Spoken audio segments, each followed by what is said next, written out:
gracias por estar presente. Veo muchas mamis que trajeron a sus bebés, pero también me gusta que algunas vinieron acompañadas. Es lindo que tengan esa contención de la pareja para poder ir viendo todos estos aspectos también. Bueno, conmigo vamos a hablar un poquito sobre la nutrición, pero hablando un poquito de ciertos mitos relacionados a la lactancia y que también tienen que ver con la nutrición materna durante esta etapa. Siguiente. Vamos a ver un poquito cómo, sí está ahí, vamos a ver cómo la nutrición puede ayudar en esta etapa, pero viendo estos mitos versus realidades y ver un poquito algunos mensajes que podemos llevar a casa con respecto a este tema. Siguiente. Sabemos que cuando nace el bebé por instinto tiene ese reflejo de succionar, de buscar el pezón, el pecho materno, pero aún así esta etapa de lactancia requiere práctica para la madre, requiere práctica para el bebé y justamente también ambos, la madre y el bebé, necesitan la contención de quienes están a su lado para que ellos se sientan seguros y puedan recibir la nutrición adecuada, tener lo que se estaba hablando recientemente, ¿verdad? La posición, el agarre correcto, todo lo que envuelve para que esta lactancia sea exitosa. Siguiente. En esto no me quiero detener, pero no podía dejar de hablar de los beneficios de la lactancia materna, tanto para la madre como para el niño, pero principalmente aquí citando lo que impacta la lactancia para el niño. Sabemos que un niño que recibe lactancia materna está recibiendo inmunidad, es como una vacuna que le da inmunidad para largos periodos de la vida, estimula todo el movimiento intestinal que va a eliminar esos organismos y sustancias que provocan la ictericia, también ayuda a que tenga un aumento de peso esperado, que normalmente tiene que ser del 30 a 50 gramos día, ¿sí? Y algo muy importante, que previene enfermedades, no solo en esa etapa de bebé, sino incluso en etapas adultas de la vida, como enfermedades como diabetes, enfermedades crónicas, como incluso la hipertensión, la obesidad, ¿verdad? Entonces, si hablamos de todo lo que es beneficio de lactancia materna, nos vamos a extender mucho, pero justamente quería primeramente citar esto para poder entender por qué es tan importante tener en cuenta lo que vamos a ver a continuación, estos mitos y la realidad en cuanto a la lactancia materna. Siguiente. El primer mito, siguiente, que vamos a analizar y que seguramente más de una vez habrán escuchado que alguna mamá dice: no produzco suficiente leche. Y suele ser una de las causas por las que las madres o dejan de mamar o empiezan a utilizar la leche de fórmula, ¿verdad?, junto con la lactancia, porque piensan que el bebé no se satisface con la leche que le están dando. ¿Cuál es la realidad? Siguiente. Podemos notar dos aspectos a tener en cuenta. Primero, que los primeros días de vida, la leche que se produce en realidad no es en grandes cantidades, es el calostro, que es un líquido amarillento y que se produce en pequeña cantidad, pero es la cantidad justa y necesaria para que el bebé pueda tener todos los nutrientes en esos primeros días de vida. Así que tampoco es necesario que esperemos mucha cantidad de leche esos primeros días. Siguiente. Es más, este calostro le prepara al bebé digestivamente, porque todavía no tiene bien maduro la parte digestiva, para que después pueda asimilar la leche que va a venir, la leche de transición y la leche madura. Entonces, si podemos notar esta imagen, hay una diferencia entre la coloración, que suele ser a veces una de las cosas, las madres notan que es como más aguado, más amarillento y piensan que no es una leche suficiente o de calidad, pero en realidad el calostro tiene esta característica. Y segundo, que siempre va a ser en menor cantidad. Siguiente. Otra cosa a tener en cuenta es el tamaño del estómago de nuestro bebé, ¿sí? Los primeros días, como pueden ver en esa imagen, es del tamaño de una cereza chiquitita. Así que 5 ml es suficiente para satisfacer a nuestro bebé. Recién al partir del tercer día aumenta un poquito el volumen del estómago y llega a los 20 ml, que más o menos es el tamaño de una nuez, igual no es tan grande. Y en la primera semana terminando, completa el tamaño para 45 ml, que igual si medimos tampoco es mucha cantidad. Recién terminando el mes, completa un tamaño de 70 ml, que es el tamaño de un huevo. Entonces, si tenemos en cuenta eso, no vamos a decir que nuestra leche no es suficiente, porque en realidad esa cantidad van a producir de leche, ¿sí? Siguiente. Plantea casi lo mismo, pero me gusta ver esa diferencia con el estómago adulto, que obviamente si comparamos nosotros con nuestro estómago y vemos 5 ml, para nosotros nos va a parecer que no es suficiente, pero en realidad no es el mismo estómago que tiene nuestro bebé, el tamaño de nuestro estómago, ¿verdad? Entonces, pensar siempre en las necesidades de nuestro bebé. Siguiente.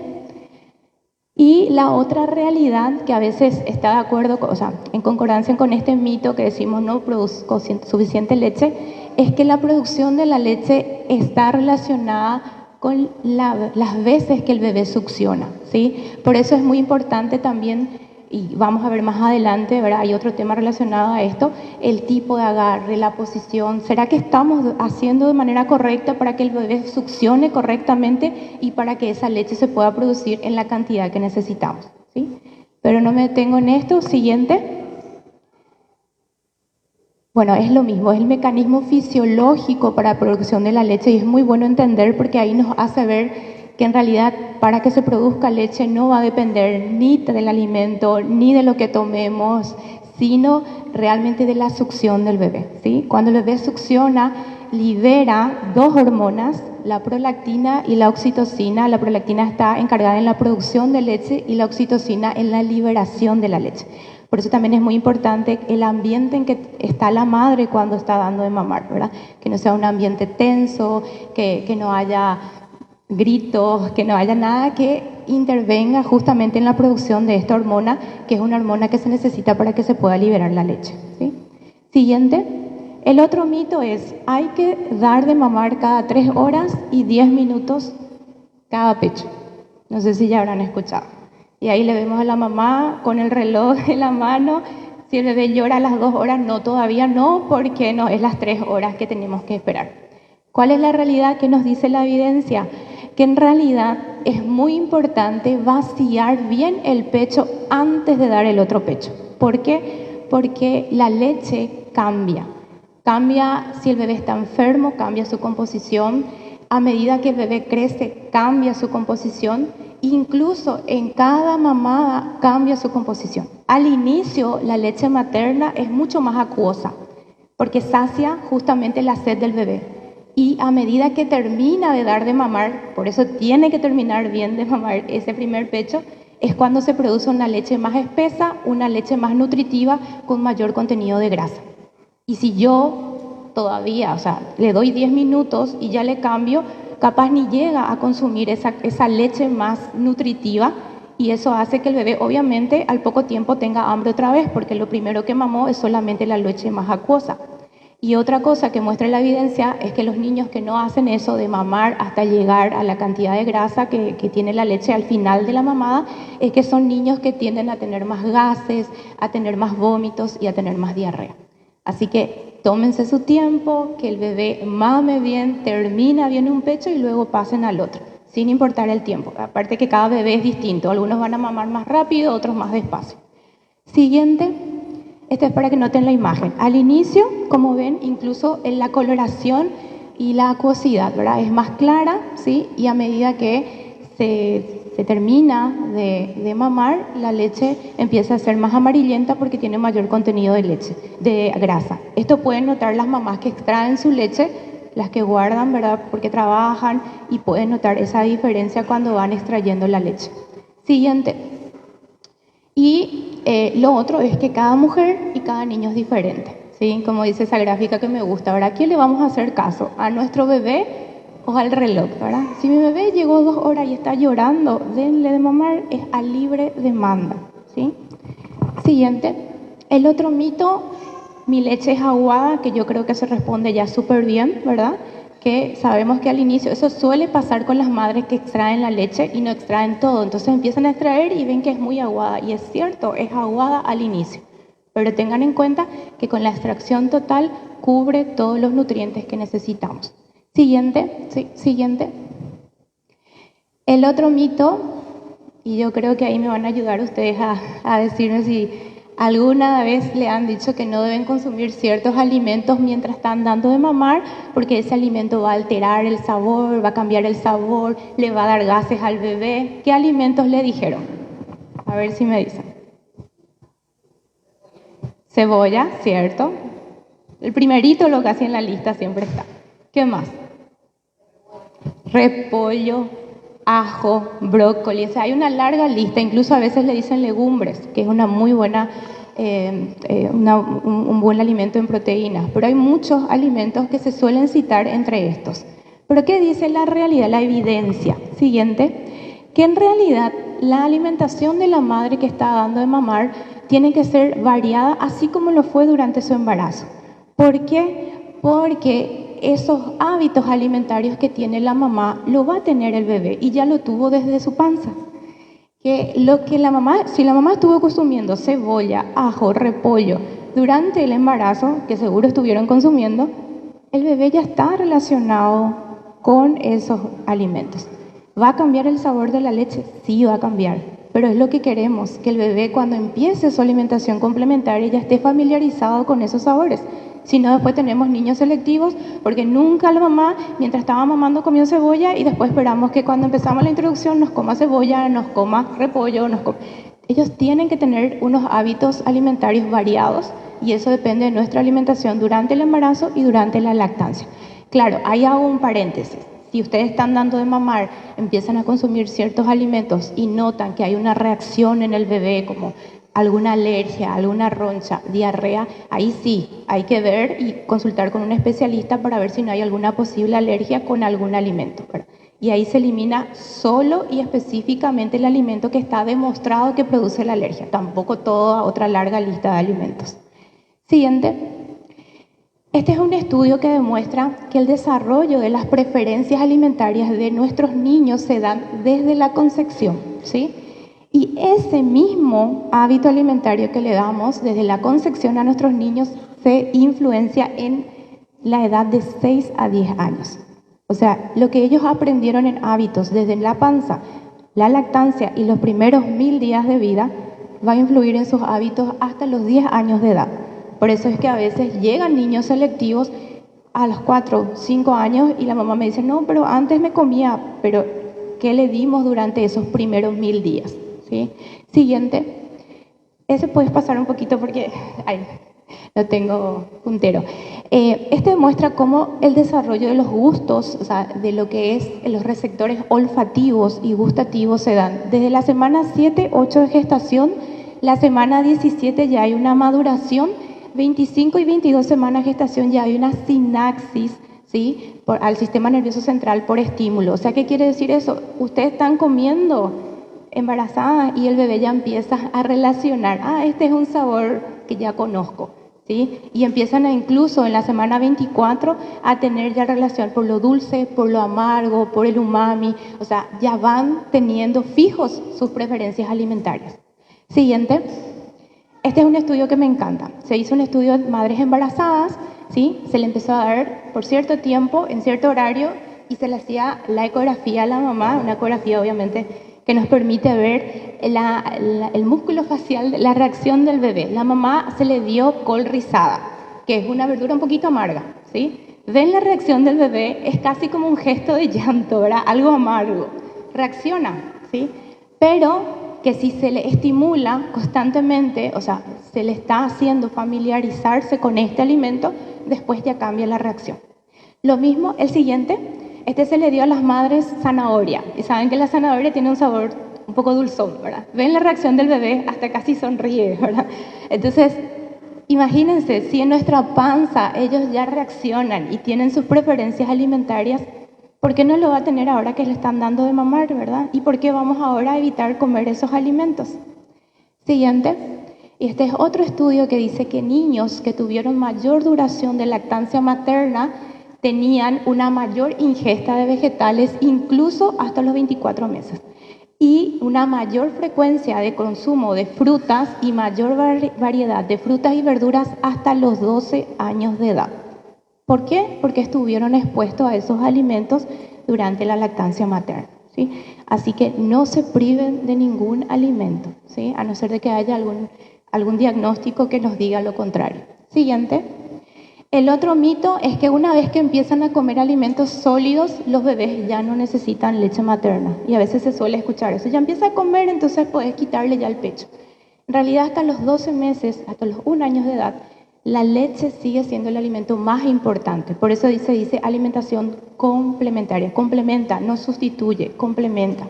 Entonces debemos continuar con la lactancia materna, ¿sí? Siguiente, el mito 6, dar leche de fórmula es tan nutritiva y beneficiosa que la leche materna. Yo creo que en eso no me voy a detener mucho. Seguramente los profesionales ya les habrán hablado, ¿verdad?, de que no es lo mismo. Hay casos que es necesario dar, se intenta asimilar lo más que se pueda la leche materna, pero definitivamente no es lo mismo. Siguiente.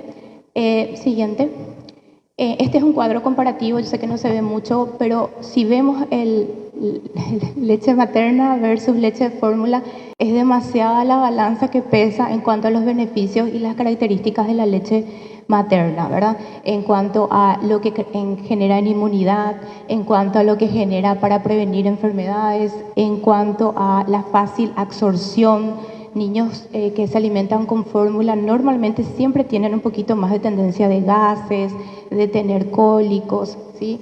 Y la diferencia en cuanto a costos, en cuanto a practicidad, sabemos que la leche materna está en la temperatura que el niño necesita, la otra leche tenemos que estar, ¿verdad?, preparando y tiene que ser en una temperatura adecuada. Siguiente.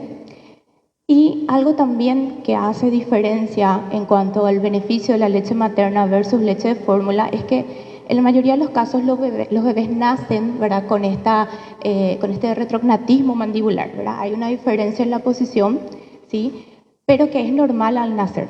Y la succión, ¿verdad?, al tomar la leche materna, eso ayuda a que justamente eso se normalice, ¿sí? Y no es lo mismo si se estuviera dando leche de fórmula, porque con la leche materna, con la succión, los niños hacen una fuerza de 60 veces más que con la leche de fórmula. Siguiente. Sí. Entonces, incluso en cuanto a lo que es preparar el músculo maxilofacial, lo que va a ser después la dentadura, es muy importante la succión que se da con la leche materna. Siguiente. Por ejemplo, se ve la diferencia, ¿verdad? Quienes fueron amamantados con pechos más de 6 meses tienen un perfil recto en un 85.19% más que quienes son alimentados con leche de fórmula. O sea, hasta lo que respecta a la parte de lo que es la cavidad oral, mejora con la lactancia materna. Y eso es muy importante porque después refleja en cómo respiran, en cómo degluten, ¿sí? No solamente por la parte física o estética. Siguiente. Y por último, el mito, no todas las mujeres pueden amamantar, ¿sí? Este es un mito que tiene parte de verdad y parte de mentira, ¿verdad? Realmente, fisiológicamente, todas las mujeres estamos preparadas para dar de mamar, ¿sí? Desde el momento del embarazo, el cuerpo se prepara para la lactancia. Siguiente. Pero hay casos, obviamente, muy, muy excepcionales en los que no se puede dar. Y siguiente. Yo quiero a grandes rasgos, porque sé que esto se va a hablar, ¿verdad? Pero muchas veces, por ejemplo, algunos ponen como parte de criterio que si tiene un pezón plano, un pezón invertido, que eso hace que la mamá no esté preparada. No es así. Si recibe una preparación, esto no debe ser dificultad. Claro, es un poco más, lleva más de tiempo, ¿verdad? Y también un poquito al inicio tiene cierto grado de dificultad, pero no debe ser impedimento si se prepara bien. Siguiente. Quienes toman medicación, algunos piensan que cuando están tomando ciertos medicamentos no están aptas para dar de mamar. En realidad, si lo hacen bajo supervisión médica, la gran mayoría de los medicamentos están, ¿verdad?, aprobados para durante la lactancia, y en caso de lo que no fuera, el médico siempre le va a asesorar al respecto, en la dosis, en el tiempo, pero por tomar medicamentos no suspendamos la lactancia materna. Siguiente, los que tienen alguna enfermedad. Incluso les pongo este ejemplo, ¿verdad? Incluso hasta madres que han tenido cáncer de mama con un solo pecho están dando de mamar. Entonces, por eso les digo, deben ser situaciones muy, muy excepcionales para que una mujer diga no estoy apta para dar de mamar. Siguiente, que son estos, ¿verdad? Cuando el bebé presenta galactosemia, ¿verdad?, que es una condición genética muy, muy rara. Si la madre tiene VIH, en Paraguay está contraindicado. Hay países que incluso con VIH, pero con tratamiento de terapia retroviral y en mantenimiento, incluso esas mujeres dan de mamar. Y casos como, por ejemplo, la enfermedad por el virus ébola, que si nos ponemos a ver son casos muy, muy raros, ¿verdad? Entonces, si vamos a la realidad, la mayoría de las mujeres están preparadas para dar de mamar. Siguiente. Entonces, por eso es muy importante la asesoría nutricional. Siguiente. Que justamente este equipo que hoy se presenta, pueden ver que les va a poder asesorar desde el inicio del embarazo, durante toda la lactancia, en todos los aspectos que van a ir viendo en las charlas de hoy. Siguiente. Algo muy importante es esa hora dorada, esa primera hora de vida, ¿verdad? Y que es algo que se les puede preparar con todo este equipo maravilloso que van conociendo hoy, ¿verdad? Y que permite también que esa lactancia y ese apego se dé de la manera correcta. Siguiente. En cuanto a la nutrición, no es el tema, pero yo creo que quedó bien claro. Siguiente, que la embarazada tiene que tener una alimentación variada, ¿sí? Esta, por ejemplo, es la guía del Ministerio de Salud de Paraguay. Si ustedes pueden notar, incluye todos los grupos de alimentos. Siguiente. Hay guías que hablan de porciones estandarizadas, pero eso también se tiene que personalizar porque no es lo mismo una madre que ya está con sobrepeso, con obesidad, con alguna enfermedad como hipertensión o diabetes, y que eso debemos ir personalizando. Pero es una alimentación variada, nutritiva, completa, la que debe tener una mujer que amamanta. Siguiente. Entonces, vimos la importancia de la lactancia. Siempre digo que es el mejor regalo que podemos dar a nuestros bebés, pero hago un paréntesis y digo que la lactancia materna es una acción muy, muy valiosa, pero lo que define a una buena madre es su amor y su dedicación. Y eso hago para quienes en algún momento, por alguna razón, hay tantas causas, aparte de lo que ya hablamos, ¿verdad? De causas que ya están, vamos a decir, contraindicadas, pero puede ser una depresión posparto, algún problema familiar, y eso hace que no pueda dar de mamar. Pero no es menos mujer ni tampoco menos mamá por no poder hacerlo. Siguiente. Lo más importante es que el bebé reciba amor, cuidado y la nutrición sin importar el método que se elija. Siguiente. Entonces, como conclusión, los mensajes que queremos llevar, que son muchos los beneficios de la lactancia materna, que es muy importante ese asesoramiento durante el embarazo, durante la lactancia, para evitar justamente creer en ciertos mitos. La alimentación debe ser completa, variada, y que lo que define siempre es el amor y el cuidado que podemos dar a nuestros niños. Muchas gracias.